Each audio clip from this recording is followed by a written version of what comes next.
हरे कृष्ण दोस्तों, आपके पौराणिक नीतिकथा चैनल में आपका स्वागत है। आज का वीडियो है कलियुग का अंत कब होगा और कितने वर्ष शेष हैं। आज यह वीडियो इस बारे में है कि वे कौन से संकेत हैं जो पुष्टि करेंगे कि कलियुग का अंत होने वाला है। अगर आपको मेरे चैनल के वीडियो पसंद आते हैं तो कृपया लाइक करें, कमेंट करें, शेयर करें और सब्सक्राइब करना ना भूलें। तो चलिए बिना देर किए शुरू करते हैं आज का वीडियो। कलियुग की अवधारणा हिंदू पौराणिक कथाओं में निहित है, जो 4 अलग अलग युगों या युगों का वर्णन करती है, जो चक्रों में खुद को दोहराते हैं। इस विश्वास प्रणाली के अनुसार हम वर्तमान में चौथे और अंतिम युग में रह रहे हैं, जिसे कलियुग के रूप में जाना जाता है। कलियुग 4,32,000 वर्ष का माना जाता है। युग के अंत को प्रलय कहा जाता है, जिसे एक प्रलयंकारी घटना के रूप में जाना जाता है, जिसमें ब्रह्मांड का विनाश शामिल है। हालांकि विद्वानों के बीच इस बात पर कोई सहमति नहीं है कि यह घटना कब घटित होगी, और कई हिंदुओं का मानना है कि ऐसी घटना के सटीक समय की भविष्यवाणी करना असंभव है।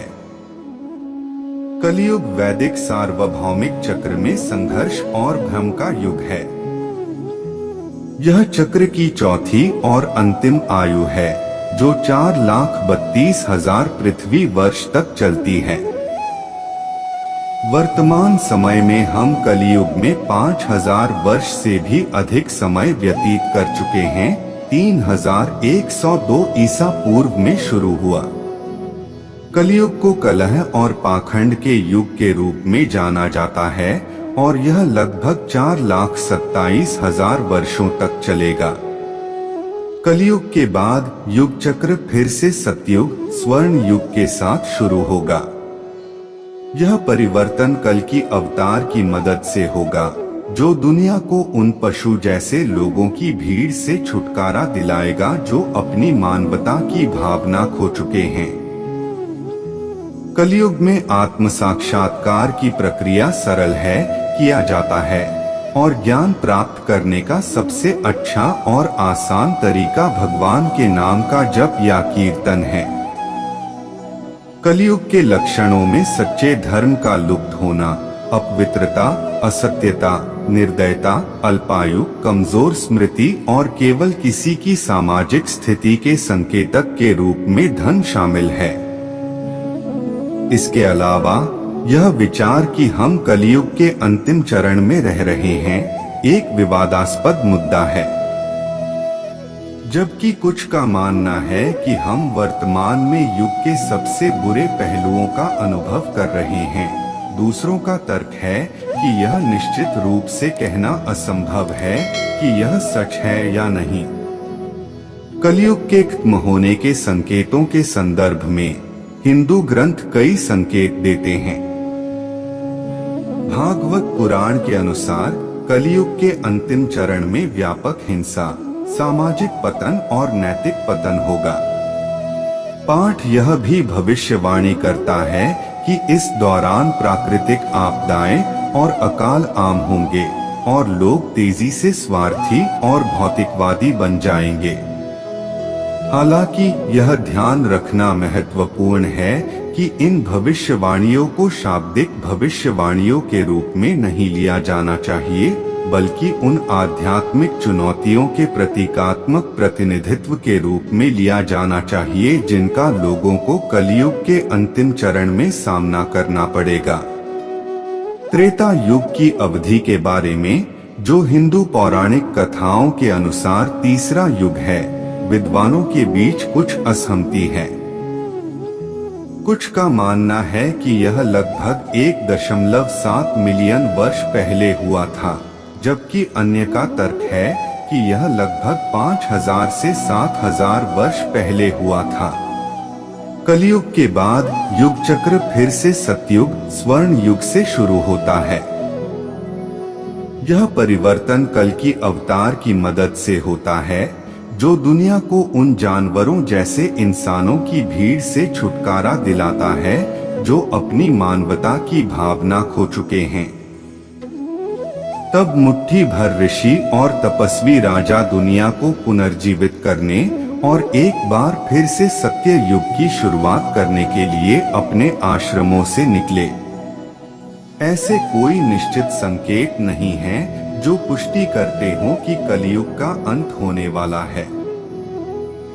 लेकिन कलियुग को कलह और पाखंड का युग कहा जाता है। यह वैदिक सार्वभौमिक चक्र का एक ऐसा काल है जब मानव आबादी को बड़े संघर्ष और भ्रम का सामना करना पड़ता है। इसके विपरीत सतयुग को सत्य और धार्मिकता का युग कहा जाता है, जब मनुष्य प्रकृति के साथ सामंजस्य बिठाकर आध्यात्मिकता के मार्ग पर चलता है। बाद वाला दृष्टिकोण कुछ पुरातात्विक साक्ष्यों द्वारा समर्थित है, जो बताता है कि सिंधु सभ्यता जैसी प्रारंभिक मानव सभ्यताएं इस अवधि के दौरान अस्तित्व में रही होंगी। हालांकि यह ध्यान रखना महत्वपूर्ण है कि इस सभ्यता की सटीक तारीख अभी भी इतिहासकारों और पुरातत्वविदों के बीच बहस का विषय है। निष्कर्ष में, हालांकि हिंदू पौराणिक कथाएं एक समृद्ध और जटिल ब्रह्मांड विज्ञान प्रदान करती हैं, जिसमें कलियुग की अवधारणा शामिल है, इसके अंत का सही समय अनिश्चित और विवादित है। इसके अलावा, जबकि इसके अंतिम संकेत भविष्य में हमारे सामने आने वाली आध्यात्मिक चुनौतियों के बारे में जानकारी प्रदान कर सकते हैं, यह भविष्यवाणियों को कुछ संदेह और आलोचनात्मक सोच के साथ देखना महत्वपूर्ण है। कलियुग के 6 चरण क्या हैं? विष्णु पुराण, श्रीमद् भागवत नामक कई ग्रंथ हैं जिनमें कलियुग, उसके आरंभ और अंत चरणों का उल्लेख है। गायें नानी जितनी पतली हो जाएंगी और लोग गायों को मारना शुरू कर देंगे और इससे भी कम लोग उनका मांस खाएंगे। लोग अपनी जाति के अनुसार विवाह नहीं करते थे।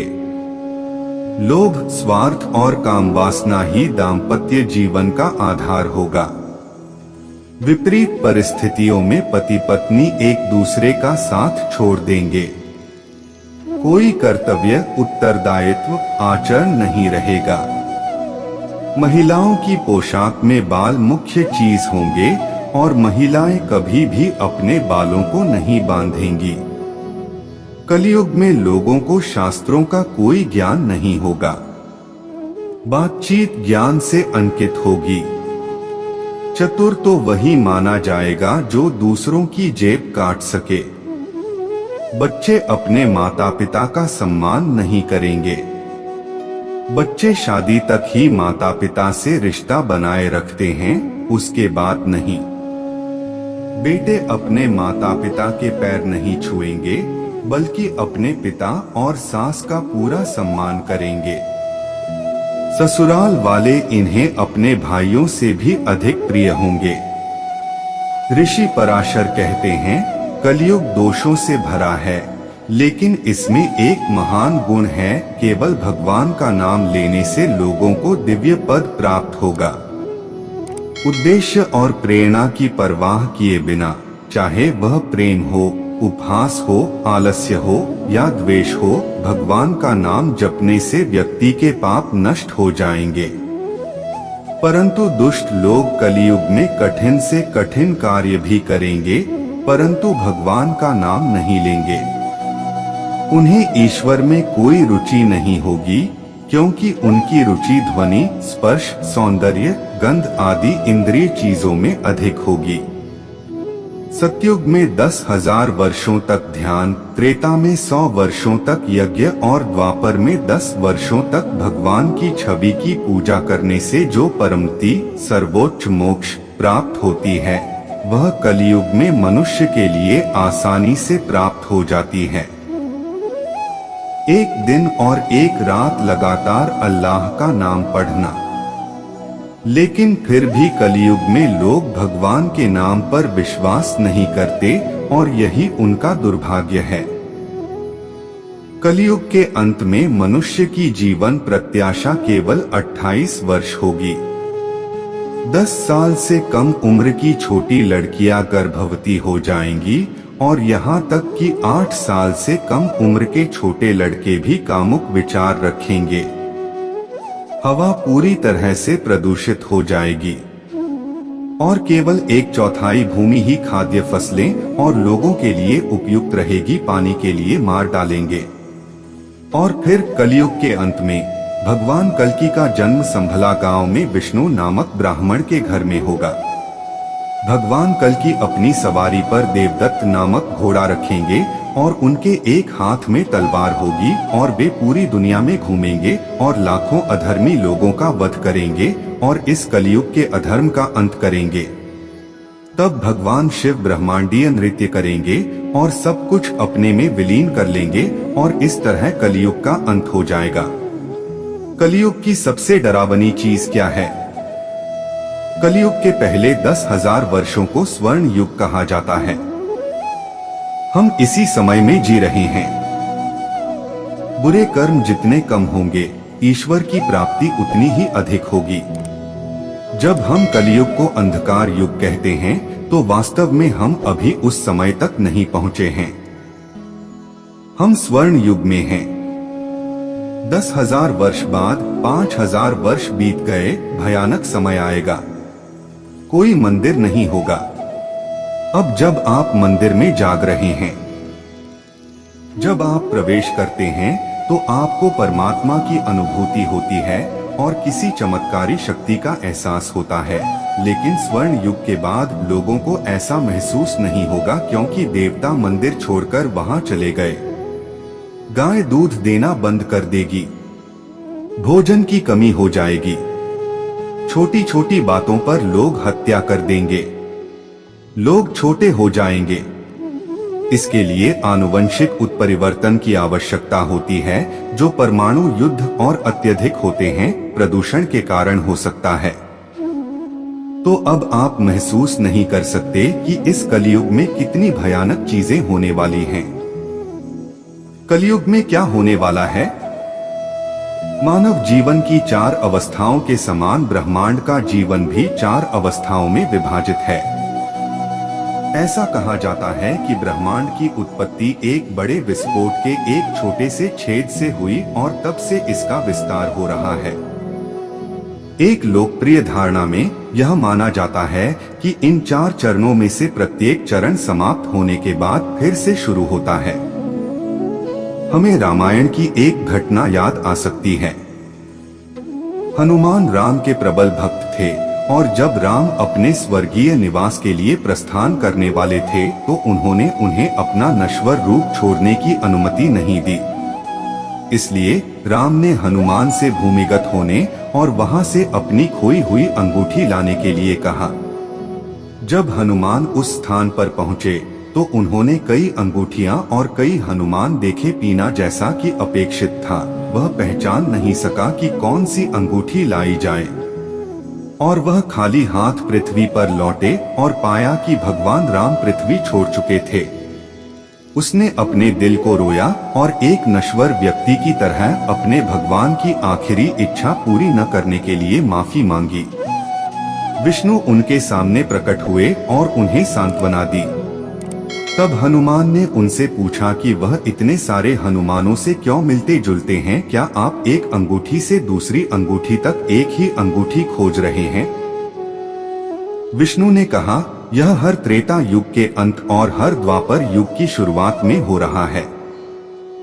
उन्होंने कहा कि जब भी राम धरती छोड़कर आकाश में जाना चाहते हैं, तो वह अपने हनुमान को अंगूठी की तलाश में भेजते हैं, जिसे वह जानबूझकर खो देते हैं। और यही कारण है कि इतने सारे हनुमानों को अंगूठी की तलाश में देखा गया। यह घटना इसी बात को दर्शाती है, वह राम प्रत्येक त्रेता युग में आते हैं और अंत में चले जाते हैं। तो हम मान सकते हैं कि ब्रह्मांड के 4 चरण मानव जीवन में जन्म से मृत्यु तक के 4 चरणों की तरह चक्रीय हैं। आत्मा पुनः नया शरीर धारण करती है और जन्म से मृत्यु तक की 4 अवस्थाओं का अनुभव करती है। ब्रह्मांड के जन्म के अनुरूप प्रथम काल को सत्य युग कहा जाता है। यह युग पवित्रता और शांति को दर्शाता है। ऐसा कहा जाता है कि ब्रह्मांड पाप से मुक्त हो गया है और पुण्य की सर्वोच्च शक्ति मजबूत है। इस स्तर पर औसत जीवित प्राणी 21 हाथ लंबा, 1 हाथ लगभग 1.5 फीट रहा होगा और उसका जीवन काल लगभग 1 लाख वर्ष रहा होगा। इस युग में पृथ्वी पर भगवान विष्णु के 4 अवतार मत्स्य, कूर्म, वराह और नरसिम्हा देखे गए। दिलचस्प बात यह है कि ये पृथ्वी के जीवों के विकास के साथ मेल खाते हैं। विकासवादी विज्ञान से पता चलता है कि प्रारंभिक कॉर्डेट जानवरों के साम्राज्य में मछली, उभयचर, सरीसृप, पक्षियों और स्तनधारियों के क्रम से निकले थे। रूपक रूप से मत्स्य को मछली के रूप में, कूर्म को कछुए के रूप में, वराह को सूअर के रूप में और नरसिम्हा को आधा शेर और आधे आदमी के रूप में दर्शाया गया है, जो वस्तुतः आदिम कशेरुक से मानव में परिवर्तन को दर्शाता है। दूसरा चरण त्रेता युग ब्रह्मांड के युग के आगमन को दर्शाता है, जो वानरों, आदिम मनुष्य और अंततः पूर्ण विकसित सभ्य मनुष्य के उद्भव के साथ मेल खाता है। औसत जीवन काल 10,000 वर्ष था और पूर्ण विकसित मनुष्य की ऊंचाई 14 हाथ के बीच होती थी। जीवन प्रत्याशा और स्थिति में गिरावट के अनुरूप पुण्य में गिरावट आई है और ब्रह्मांड का 1/4 हिस्सा पाप है और पाप से ग्रस्त था। इस चरण में विष्णु के 3 अवतारों वामन, आदिमानव का बौना रूप, परशुराम, आदिम वनवासी मनुष्य और राम, सभ्य राजा का उत्थान और पतन होता है। हालांकि परशुराम युग से परे रहते थे, जो सभ्यता से दूर रहने वाली हजारों जनजातियों का संकेत देता है। युग में गुणों के और विसर्जन का अनुभव करना, जो उनके अनुपात को अप्रामाणिक युग के बराबर लाता है। इसकी शुरुआत तब हुई जब राम आकाश में चले गए और सीता धरती पर आ गई। इस एपिसोड के अंत में दुनिया में बढ़ती बुराई के कारण भगवान कृष्ण स्वयं मानव रूप में प्रकट हुए। इस चरण की विशेषता मनुष्य की ऊंचाई 7 हाथ और औसत जीवन काल 1000 वर्ष है। इंसान देश ने गणित, खगोल विज्ञान, राजनीति, परमाणु विज्ञान, विमानन आदि जैसे महान विचारकों और वैज्ञानिकों को जन्म दिया है। अंतिम चरण, जिसे कलियुग कहा जाता है, कृष्ण के जन्म के 20 साल बाद शुरू हुआ, लेकिन लगभग 90 वर्ष की आयु में उनके वैकुंठ चले जाने के बाद ही इसका असली रूप आया। इस स्तर पर लोग औसतन 3.5 हाथ लंबे होते हैं। औसत जीवन प्रत्याशा 100 वर्ष है। 5000 साल पहले शुरू होकर इसने धीरे धीरे नैतिकता और न्याय को नष्ट कर दिया। 1/4 पुण्य की तुलना में 3/4 पाप इसकी विशेषता थी। इस युग में भौगोलिक स्थिति की खोज, परमाणु युद्ध का उपयोग, मानव जाति का विकास, औद्योगिकरण, आधुनिक मशीनरी और परिवहन जैसी वैज्ञानिक प्रगति के कारण सर्जिकल प्रक्रियाएं और बहुत कुछ, हालांकि सभी नवीनताओं के साथ संदेह भी आया। इस चरण में विष्णु ने बुद्ध के रूप में अवतार लेकर लोगों के बीच त्याग की महानता के बारे में उपदेश देने का प्रयास किया। हालांकि बहुत से लोग अभी भी धार्मिकता के इस मार्ग का अनुसरण करते हैं, लेकिन यह सभी तक पहुंचने में विफल रहा है। कुछ वैदिक धर्म ग्रंथ कहते हैं कि 10वां अवतार कल्कि के रूप में प्रकट होगा और इस युग का अंत करेगा, जिससे पाप और अराजकता होगी और अंततः ब्रह्मांड का अंत होगा।